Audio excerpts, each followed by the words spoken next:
우리가 인생을 살아가는 동안 내 힘으로 어찌할 수 없고 차마 누구에게도 말할 수 없는 그런 고통스러운 상황을 만날 때가 있습니다. 아무리 친한 친구에게도 흉허물 없이 오랫동안 형제처럼 지내온 친구에게도 털어놓을 수 없는 것, 때로는 부부간에도 이야기할 수 없는, 그래서 혼자 가슴속에 담고 아파할 때가 있어요. 오늘 시인은 개인적인 고난뿐 아니라 그 사회적인 고통과 민족적인 아픔을 끌어안고 그 고통을 호소하는데, 나의 괴로운 날, 이렇게 표현합니다. 여기 괴롭힘을 받는다라고 번역해야 옳은 번역인데, 우리말에는 이 능동적인 것과 수동적인 것을 명확하게 구별하는 버릇이 없어요. 그래서 과거나 현재, 미래, 시제도 조금 불명확한 부분이 있고, 나의 괴로운 날, 이것이 자기에게서 기인한 것인지 밖에서 오는 것인지 잘 구별하기 어려운데, 히브리어 성경 본문을 보면 괴롭힘을 받는다, 수동적인 형태로 타동사가 되어 있어요. 내가 실수하거나 잘못하거나 혹은 내가 자초한 그 고통이 아니고, 내가 원하지 않고 예상하지 못했는데 그 괴로움이 어떤 형태인가 하면, 내 몸을 내가 움직일 수 없도록 꽁꽁 묶여있는 상태, 앞뒤 좌우를 다 둘러봐도 조그만 빈틈도 없이 완벽하게 포위된 상태, 그리고 거기에서 끝나는 게 아니고 계속 조여오는 상태를 말합니다. 우리에게 이런 아픔이 있을 수 있습니다. 바울 사도도 이렇게 고백한 적이 있어요. 내가 사방으로 우겨쌈을 당하여도. 동서남북 사방팔방 어디론가 헤어나갈 가능성이 없다는 거예요. 완벽하게 둘러싸여 있는데 점점 고통을 가중시키도록 조여오는 상태, 이걸 견딜 수가 없는 거죠. 그런데 이 시인은 그 틈이 없는 틈을 본다거나 자기가 헤쳐나갈 길을 스스로 힘으로 열려고 하지 않았어요. 어떻게 힘을 써서 그 조여오는 압박을 견뎌 이겨내려고 하지 않았어요. 그는 기도하기를, 이 괴로운 날에 내가 기도합니다. 내가 하나님의 이름을 부릅니다. 주의 얼굴을 숨기지 마옵소서. 주의 얼굴이란 말은 내가 그 앞에 선다는 거예요. 나만 혼자 짝사랑하는 게 아니고 상대방이 나를 본다는 뜻입니다. 그냥 그 앞에서 멀뚱멀뚱 바라보는 무표정이 아니고 서로 상대방의 표정을 예민하게 관찰하고 읽으면서 누구보다도 그 마음을 서로 공감하는 가까운 관계로서 그 앞에 그 표정, 그리고 초점을 맞춰서 서로 시선이 교환된다는 거예요. 여러분, 부부 사이에도 차마 말할 수 없는 아픔, 자식들 앞에서 태어난 척하지만 차마 말 못할 부모의 아픔이 있어요. 어떤 얘기도 마음껏 다 열어놓고 이야기해왔던 부모에게도 차마 말 못하는 자식들의 성장통도 있어요. 앞에도 나갈 길이 없고, 뒤를 돌아보아도 후퇴할 길이 없고, 좌우를 보아도 아무도 나를 도와줄 사람이 없어요. 이런 완벽한 절망 상태, 어떻게 생각하고 어떻게 예측하고 어떻게 마음을 추스려서 희망을 가져보려고 애를 써도 조그만 구원의 여망도 없어지는 그런 절망적인 순간, 이 시인은 하나님, 내가 고개를 듭니다. 하나님, 나를 외면하지 마십시오. 하늘의 문까지도 닫힌다면 나는 정말 희망이 없습니다. 예수님께서 십자가에서 죽으실 때 완벽한 절망 상태였습니다. 마지막 남은 속옷까지 다 벗겨서 알몸이 되고 아무도 그 근처에 접근하지 못하고 로마 제국의 권력에 의하여 죽어갈 때 법률적으로 유대인의 전통과 율법적으로 아무런 헤어나올 가능성이 없었어요. 심지어 날씨마저도 그 환했던 대낮에 갑자기 깜깜해지면서 예수님에게는 완벽한 절망적인 상황이었고 시간이었어요. 그런데 주님께서는 아버지라고 부르셨습니다. 여러분, 우리에게 아버지가 있어요. 이걸 잊지 말아야지 돼요. 기억해야지 돼요. 이 시인의 괴로운 날을 11절까지 쭉 나열하고 있는데, 날은 연기같이 소멸되고 어떨 때는 하루라는 시간이 정말 일생 잊을 수 없는 감격적인 순간도 있고, 한 해가 2017년 내가 그 해는 평생 잊을 수 없는 정말 축복의 해야, 이럴 수 있고, 아니면 단 한순간 5분, 1분 짧은 순간이지만 내 인생 전체가 확 달라지는 그런 놀라운 기적과 같은 순간도 있어요. 그런데 이 시인은 내 날은, 요즘으로 말하면 하루 24시간이 지나가는데 1분도 의미 있는 시간 없이 그냥 연기로 사라지고 맙니다. 사람에게 1분 1초, 1시간, 하루, 1년이 얼마나 소중한 시간들입니까?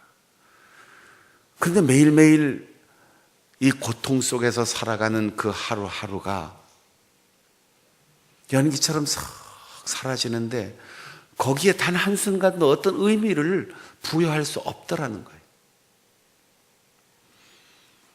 이 말은 살아있는 게 의미가 없습니다. 내일도 난 기다릴 필요가 없습니다. 기다리고 싶지도 않습니다. 지나가는 날 돌아보고 싶지도 않습니다. 스스로 목숨을 끊을 수 없을 뿐, 난 살아있는 것이나 죽은 것이나 아무것도 다를 바가 없습니다. 이렇게 고백해요.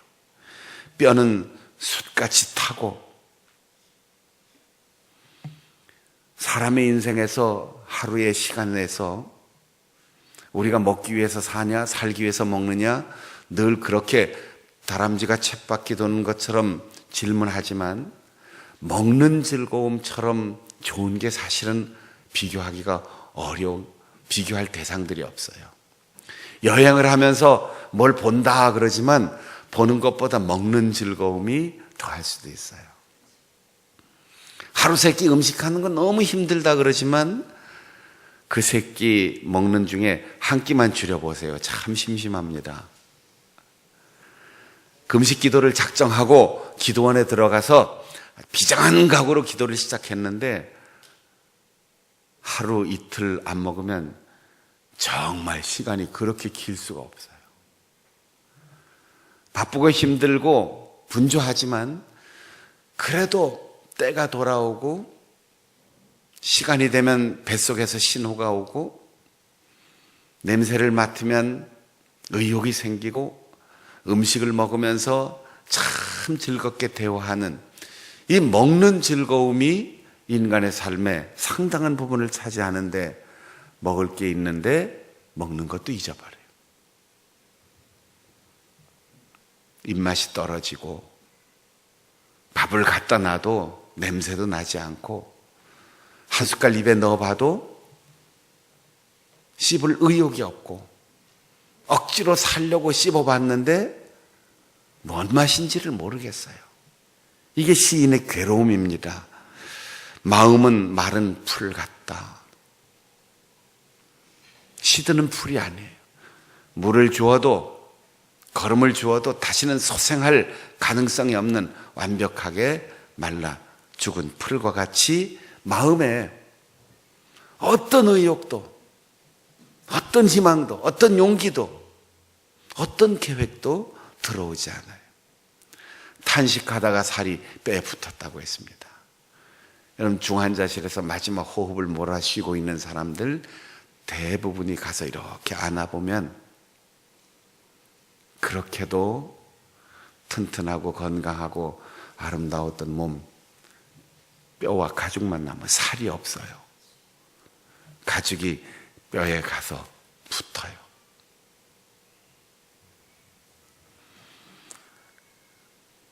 다이어트 때문에 고통 겪고 있는 우리 여자분들도 많은데 그래도 다이어트 한다고 그럴 때가 행복한 거예요.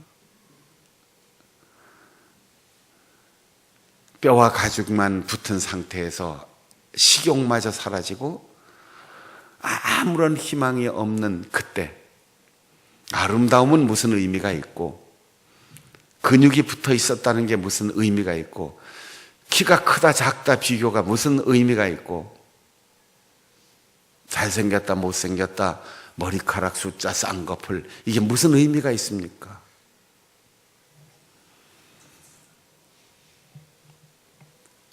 시간에 대한 개념도 사라지고 몸은 완전히 감각을 상실하고 그리고 사람과의 모든 관계가 단절되었어요.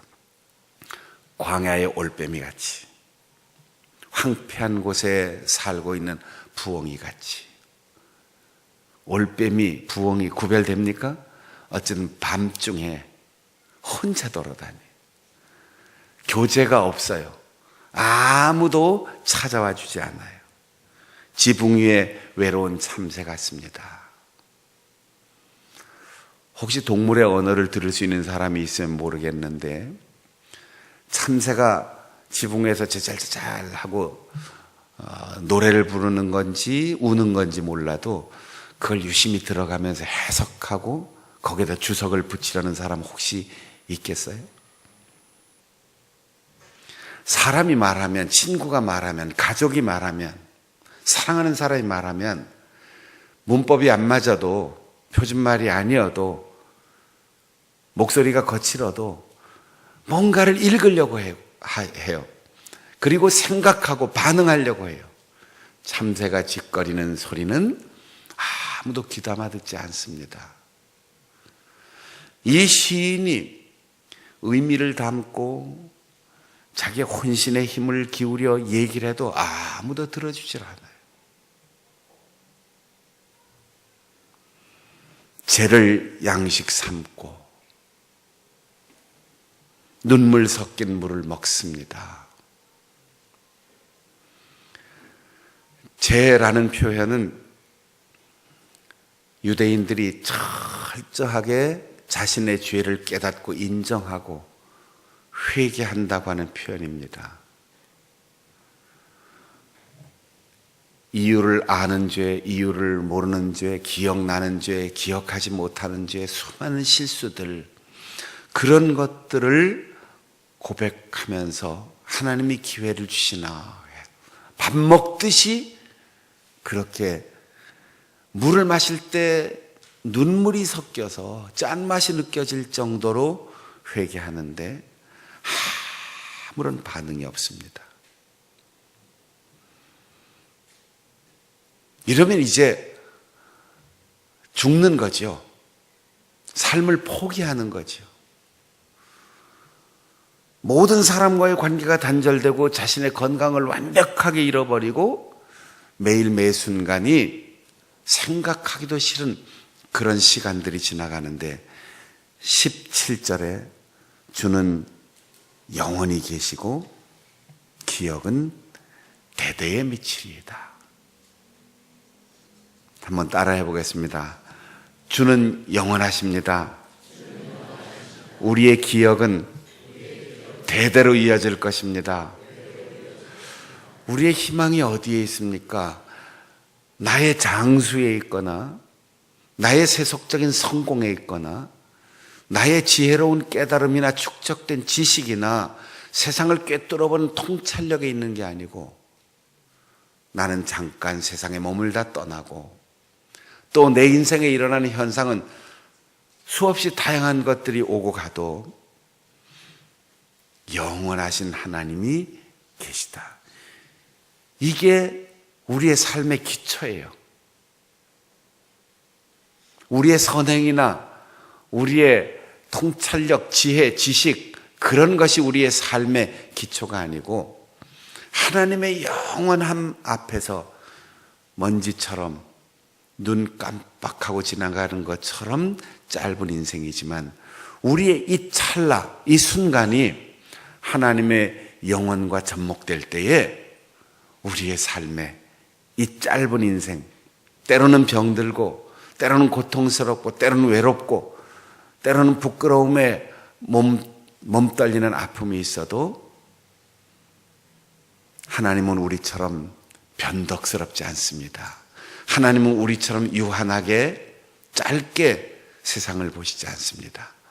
하나님의 영원함을 통하여 내 고난을 해석하고 하나님의 영원에 기초하여 우리의 미래를 설계할 때 그리고 오늘의 내 기억과 지금까지 살아온 내 인생에 주님께서 남겨주신 수많은 내 곁에 동행하신 그 발자취를 우리의 후손들에게 대대로 기억하게 한다는 거예요.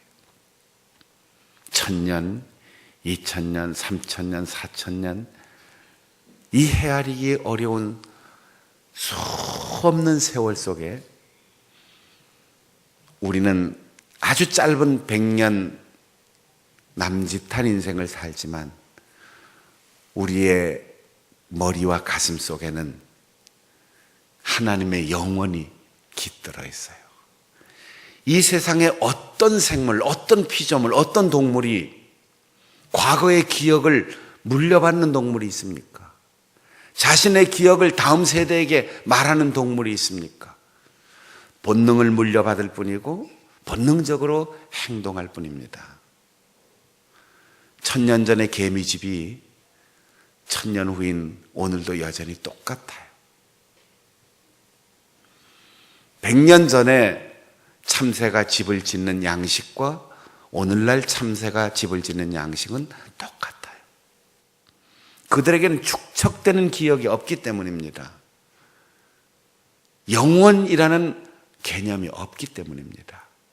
인간이 인간인 까닭은 동물보다 우월적 지위에 있어서가 아니고 영원하신 하나님을 알고 그 기억을 우리의 다음 세대들에게 전하는 데 있습니다. 우리가 나이를 먹는다는 것, 우리의 다음 세대에게 내 신앙의 기억과 유산을 물려준다는 것은 순간을 보거나 당대를 보는 게 아니고 하나님의 영원을 기초로 하여 길게 보는 것, 그리고 지금 당장 눈앞에 일어난 상황을 보는 것이 아니고 깊게 생각하는 것, 그리고 내 주변의 상황 때문에 흔들리지 않고 가장 중요하고 본질적인 것에 초점을 맞추고 흔들림 없이 그것을 바라보는 것입니다. 얼마 전에 평생을 직장생활하고 은퇴하신 저보다 나이가 많은 분하고 얘기를 할 기회가 있어서 이런저런 옛날 얘기를 했는데, 남들이 선망하는 좋은 학교를 나오고 남들이 부러워하는 좋은 직장에서 평생 성공적으로 자기 관리해서 고위직에 올랐고 정년을 명예롭게 은퇴를 했어요. 대부분의 사람들은 그를 볼 때 부모 잘 만나서 좋은 환경에서 좋은 학교 갔고 명문대학을 나와서 좋은 직장에 합격해서 직장 생활했고 성실하게 해서 은퇴할 때까지 잘 살았구나, 그냥 이렇게 생각할 텐데 그분이 저를 보고 이렇게 얘기하더라고요. 목사님, 평생 직장 생활해서 은퇴할 때까지 참 어려운 일 많았습니다. 정말 힘들었습니다. 그분만 그렇겠습니까? 그 직장만 그렇고 그 세대만 그렇겠습니까? 우리가 인생을 산다는 게 남들이 보는 것처럼 내 속에 있는 것을 다 드러내 표현하지 못했을 뿐 수없는 어려움들이 있었을 거예요. 목회도 마찬가지겠죠. 남들이 볼 때는 아무개는 참 순탄하게 목회를 잘하는 것 같아, 누구는 왜 저렇게 힘들게 목회를 해, 이런 사람도 비상적으로 볼 땐 있겠지요. 저도 목회하면서 말할 수 없이 고통스러운 일들이 있었고 그런 시기가 있었어요. 기도하려고 무릎 꿇으면 미운 생각, 원망스러운 생각, 서운한 생각부터 먼저 떠오르고 그런 사람의 얼굴이 먼저 떠올라요. 그러나 한 번도 미운 사람을 미워하며 기도해 본 적이 없고 서운한 일을 묵상하면서 그 서운함을 하나님 앞에 호소한 적이 없고 아픈 일 때문에 그 아픔에 매몰되어 원망하면서 기도한 적이 없어요. 기도할 때마다 미운 사람 얼굴 떠오르면 축복했고 서운한 일 생각나면 이해할 수 있도록 넓은 마음을 주시도록 기도했고 고통스럽고 아픈 일이 있을 때 하나님이 나를 만들어 가시는 과정인 것을 믿고 지금은 보이지 않아도 하나님께서 출구를 마련했을 것이다, 믿음으로 그 상황에 빠져들어가지 않았어요. 그리고 아무에게도 말하지 않고 오직 하나님의 얼굴을 바라보면서, 그래서 기도할 때도 특히 고통스러워서 기도할 때는 고개를 숙이지 않고 고개를 들고 기도했고 골방으로 들어가지 않고 길을 걸으면서 기도했고 밤을 새워 걸으며 뛰며 서운해하지 않도록, 미워하지 않도록, 아파하지 않도록 떠오르는 얼굴들을 축복하며 기도하며 그 세월을 극복했어요. 왜냐하면 하나님의 얼굴이 나를 향하여 보고 계시다라는 믿음이 있었기 때문에, 내가 하나님을 바라보고 내가 하나님 앞에 신뢰의 표정을 보여드릴 때 하나님은 결코 나를 실망시키지 않고 하나님은 나를 인자하신 얼굴로, 위로하고 격려하는 얼굴로, 그리고 아들을 주셨던 그 사랑의 손으로 잡아주셨어요. 시인은 이렇게 기도합니다.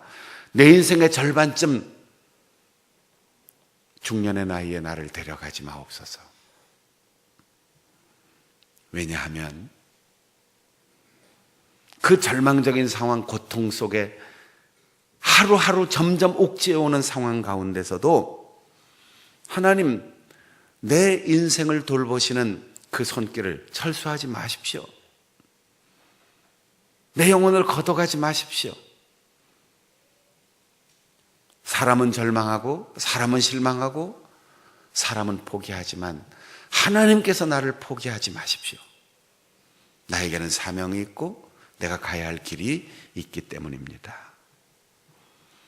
세상 모든 것, 아무리 나보다 강하고 아무리 내가 항변할 수 없는 억울한 상황 속에서 사람들은 멋지게 인생을 살고 나만 혼자 외롭게 사는 것 같고 나만 혼자 저주받은 인생을 사는 것 같아도 영원하신 하나님, 당신 앞에 모든 건 묵은 옷같이 헌옷처럼 낡아질 겁니다.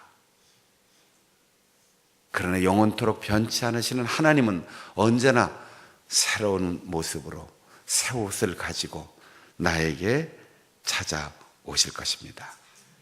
그리고 그 옷을 나와 우리의 후손들에게 입혀주실 것입니다. 이렇게 고백하고 있어요. 주의 귀한 성도 여러분, 세상에서 희망이 없어, 난 틀렸어, 끝이야, 이렇게 말할 수 있는 기운이 있으면 아직 끝이 아니에요. 끝이라는 것, 희망이 없다라는 느낌이 있을 때 우리에겐 아직도 느낌이 남아있는 거예요. 정말 끝이면 나도 몰라요. 자신도 의식하지 못해요. 그냥 가는 거죠. 고통스럽다, 힘들다, 희망이 없다, 외롭다, 원망스럽다, 그런 느낌이 있을 때 아직도 나에게 희망이 있는 것을 믿고 고개를 들어 하나님을 바라보며 하나님과 시선을 교환하면서 그분의 얼굴 앞에서 변함없이 하나님의 영원성 앞에서 희망을 노래하고 주님의 은총의 손길을 기대함으로 그 가장 절망적인 상황을 극복하고 반드시 하나님이 주시는 좋은 날을 맞이할 수 있는 우리 성도들이 되시기를 바랍니다. 찬송가